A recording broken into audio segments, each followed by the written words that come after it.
Yo, what it do, YouTube? It's your boy MB, ready to do the daily breakdown of the S&P 500 on the futures market.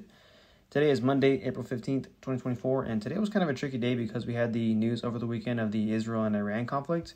So Friday we had this nasty drop, and then on Sunday open, to everyone's surprise, we actually started to pump up. And we held that trend overnight into the session of today.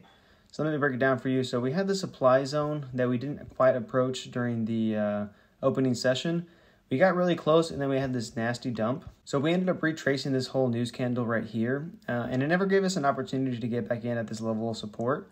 So the first play of the day came around 9:50 Central Time. And so this play is kind of a mix between a break and retest and a bear flag. So we had this drop down. We formed the support level before we break, and then we formed another support level briefly. But to be honest, I don't know. This one was kind of weird because we all wanted it to go back up to 84. But we've just seen this so many times that by the time we got to this break right here, we felt like this was going to be the level to retest at 82. So initially, this candle comes all the way down right here, and so we felt like we missed it. But then we got another opportunity to get back in. So we got in short right here at 9:50, and then it was a nice 15-point move to the downside in about 10 minutes. Play number 2 was actually the bear flag, and it was a retest of this support level over here. So we come all the way up. You can see that we bounced off of this demand zone. So this demand zone ended up holding once. But anyway, so we end up retesting this area. We get rejected at it a bunch of times, and so it's just a simple break and retest.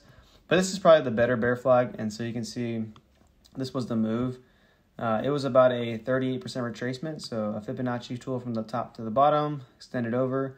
I like us to see us stay between, under 50%, sometimes the 61% level. But occasionally this is the best spot, which is a 38% retracement. And so I didn't take this short, but I did have a friend that took it. I didn't even realize it was the retest of this area, so that was my fault. I missed out on that one. And it was a nasty 40-point play to the downside. So after this, I was waiting for a retest of this support level, and so we never quite got there. We ended up failing right here at this 9 moving average. And so I was going to call it a day. I ended up taking a nap somewhere between this. And then when I woke up, I had seen that we were forming this kind of like double bottom pattern that I like to see.